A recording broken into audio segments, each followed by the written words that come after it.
So you've done multiple drafts and a couple rounds of edits, and now you think you're ready for feedback. Well, now it is time for beta readers. Welcome to part 5 of From Pages to Publishing. I'm Jalen Page, author of War of Broken Hearts, and today we're talking about getting feedback for your book. Beta readers are a critical part to the writing process because you need some of that feedback to help you. There's only so much you can do on your own, especially after you've read it over and over and over again and you know everything as an author.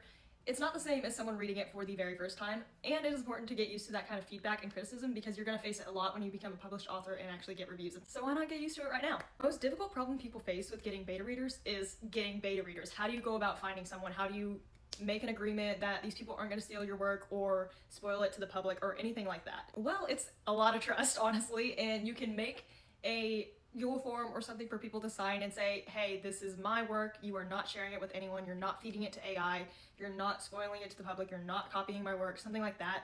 But then again, published authors can publish something and people can still steal that, and you'll never know unless someone brings it to your attention. You really just gotta trust people, and in my experience so far as having someone beta read War of Broken Hearts and me being a beta reader myself, usually the people in this reading and writing community are doing it to help you because they genuinely want to read your story and give you feedback and help. Personally, I've only had people do a beta read once for me because I only have one published book, and I've only beta read once, and I loved it. I love being able to read new stories that aren't published yet and get to maybe give a little feedback and encouragement, and I feel like I'm this little inside group with the author now before they're even published, so I'm like they're rooting them on, and I get like the TikToks they're making and stuff like that, so it's just really fun. So basically how I got beta readers is I just made a post on here being like, hey, this is what my novel's about, who wants to be a beta reader? You can make like a form or something that asks some questions, kind of like what I did with my ARC readers, which I'll talk about later, but a form that's asking like what's their main genre they like to read, blah, blah, blah, basically to make sure it's your target audience, because if you're writing a fantasy book and someone likes horror or thriller or romance, they're not going to be that much help to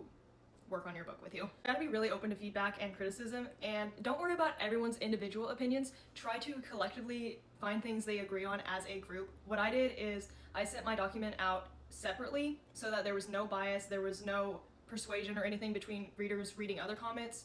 So it was just one person on one document. That way all of their thoughts and ideas and suggestions were completely their own. I told them leave whatever comments you want. If there's typos, point it out to me so I can edit it.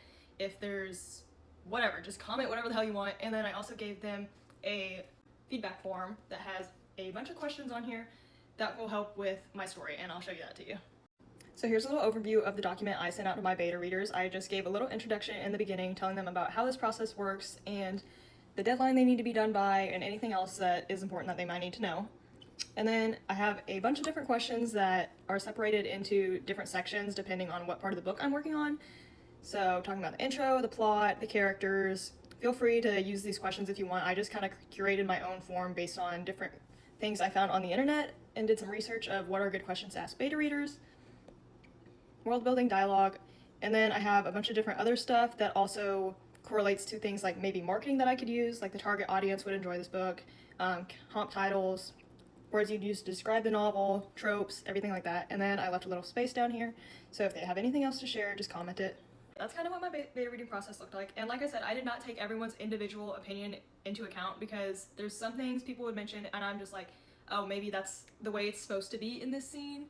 Or I would just take it as a collective whole and be like, if this is something that people are continuously pointing out, then that's something I might need to work on. But everybody's gonna have a different opinion and you can't please everybody. This is a vital part of the publishing process because this is the first taste of the real world your book is gonna get by being sent out to people. Because next, you're gonna want to decide if you want to go the traditional publishing route or self-publishing route. Traditional publishing, you don't necessarily need to get an editor first, although it might be wise because if your book's already edited, then an agent might see that and might jump on it more. But if you actually get an agent and you go on to submission and all these publishing industries, they're probably going to hire a professional editor for you later on anyway. But my point is, you're going to start querying agents and you're going to face a lot of rejection and criticism for that. So getting a beta reader is your first little step in the kiddie pool.